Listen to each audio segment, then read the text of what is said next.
Shout out to my boy E40. Yay, area!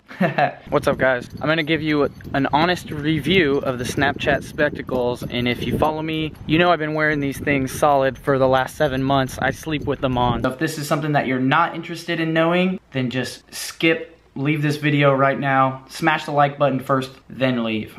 First off, let's talk about the reason I like them. I like them a lot because you can create engaging content. Engaging, what do I mean by engaging? I mean, it gets a lot of replies when you post it on social media. People like it. It's clips like my daughter running up to give me a hug and my arms are in the clip, or I'm scratching on the turntables and you can see both my hands, or I'm scanning books because that's what I do for a living, entrepreneur. You'll figure it out. And you can see what I'm doing with both of my hands, you know? I even, I did a clip where I was juggling with them, or wearing them while I was skateboarding, etc. A lot of creative uses that you can do with them. And the other thing is that it's just another angle that you can supplement into your content, your videos. I like to use them to record people inconspicuously, and it's not entirely inconspicuous because they know you're recording. They can see the light on the glasses that indicates that you're recording, but it's not like you pulled out a giant DSLR camera and they don't change the way they're acting. They act more like how they would when they didn't know they were being recorded. Here comes my wife. Hey guys, how are you? Say hi to Latte, guys. As I was saying, as a content creator, they're very useful to capture moments that are super authentic and real. People just don't act weird when you're recording with them because a lot of people are not good on camera and aren't actors, so they're not going to be able to act naturally on camera. And that's all that I want to get, is people acting natural on camera. The other thing about them that I really, really like, I wear sunglasses all the time anyways, so this is a major key for me. It's just sunglasses that offer me a benefit. The glasses can store about 20 minutes of footage, I think, which is plenty because you're recording in 10-second increments.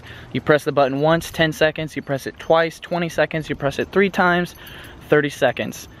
They're just super great because you end up getting shots that you would never get if you would have had to pull out a camera because people would act different, or because you would have just missed the shot entirely. So, for example, right now, boom, I'm recording. That's the beauty of spectacles.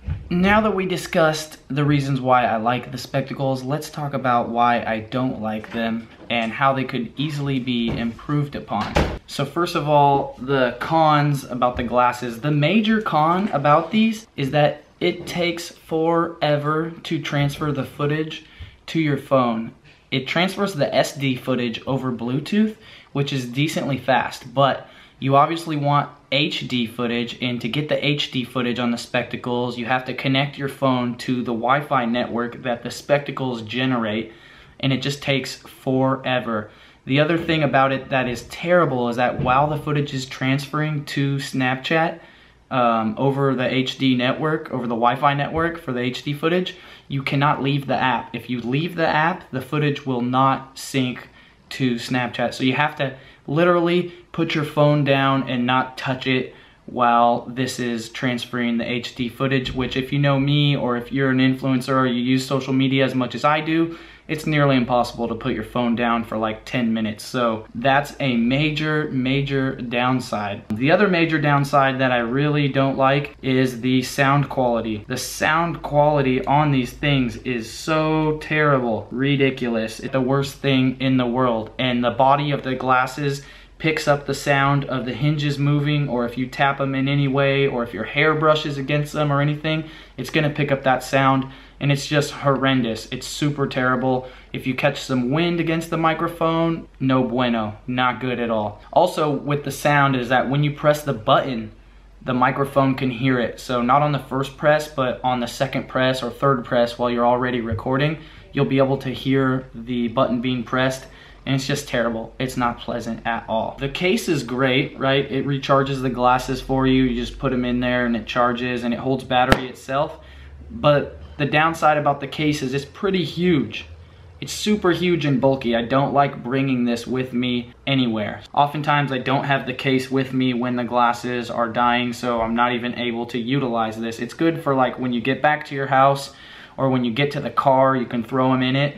But I pretty much have to leave this in the car because it's too big and bulky to put in my camera bag or my backpack to bring with me while I'm out recording, shooting, or just hanging out or whatever. Yeah, so that's pretty much it. Those are the reasons that I don't like it, and they could be improved greatly. So the microphone could be improved as far as placement and sound quality, and they should come with a little fuzzy, one of those little fuzzy thingamadoos that you could put over the microphone thing to stop wind interference, mic cover or whatever. The other way that they could be improved greatly is if they had an easier way to transfer the footage. Spectacles, if you're listening, Snapchat, if you're listening, please make it so that I can connect the glasses directly to my computer. Right here where the glasses connect to be charged, let me see if I can get it to focus. So right here where the glasses charger connects, 2 of these dots are magnets and the other 2 are for power.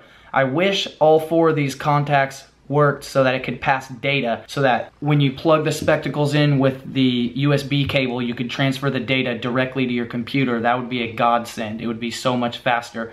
Or what they could do is in this space right here, which is pretty wide and definitely would work, they could put a micro SD slot in the hinge. That way you could pop the micro SD card out and put it in your computer and get the footage transferred even faster. Those are the reasons I like them, the reasons I don't like them, and the way that they could fix the major flaws about them. Now let's discuss about Spectacles version 2. I just read an article talking about Spectacles version 2, and it was mostly people trolling the US Patent Office to see the patents that Snapchat had recently registered concerning AR and VR integration with the spectacles. So I will not be surprised if, besides fixing those flaws that I described, that there's some super stupid crazy augmented reality integration with the spectacles. So imagine this, you put them on and there's mirrors inside here or something,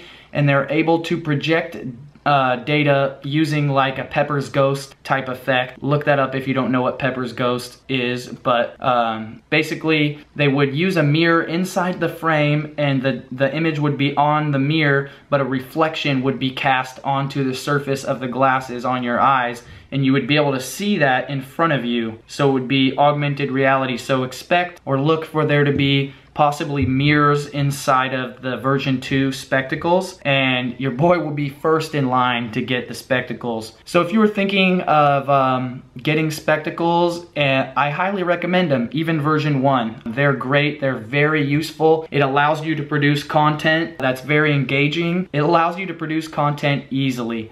You know how Gary Vee says document, don't create?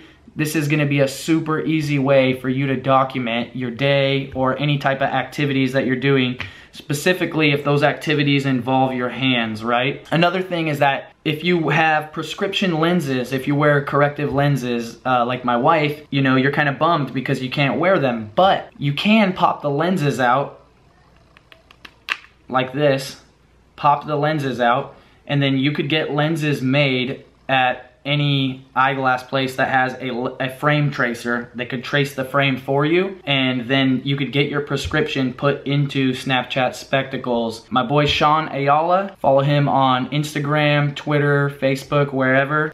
He makes really creative and engaging content, and he has his spectacles with corrective lenses inside of them. So don't think that you're left out of the party just because you don't have, just because you wear corrective lenses. Also, another thing is that I've seen a lot of people wearing the spectacles like this with no lenses at all. And that just goes to prove that they're very awesome for creating content. If you're gonna wear them to document and not even have sunglasses in them, that goes to prove the point that they are great tools that you can use to create content. Stunner shades with no lenses? Shout out to my boy E40. Yay, area! Anyways, guys, I hope you liked this in-depth review, honest review, pros and cons, what's going on with Snapchat spectacles. I definitely recommend people to get spectacles. They're very fun to use, and if you are a content creator, you must have a pair of these because it allows you to create engaging content easily without making it harder for yourself. And if you make content or films or YouTube or whatever, you know what everyone says, the best camera is the one that you have on you. Well, you can guarantee you're always gonna have the spectacles on you, and that makes them the best camera sometimes. Even though the quality's not the best, the content that these things create is really awesome. And in the 7 months that I've had them, I really enjoyed having them. They're 130 bucks. You can get them on Snapchat's website or on Amazon. If you're unable to get them sent to you from Snapchat, order them on Amazon. Even if you live in another country and you want a pair of these, hit me up. I'll send them to you free. I mean, you have to buy them and send them to my P.O. box, and pay the cost to forward them to you.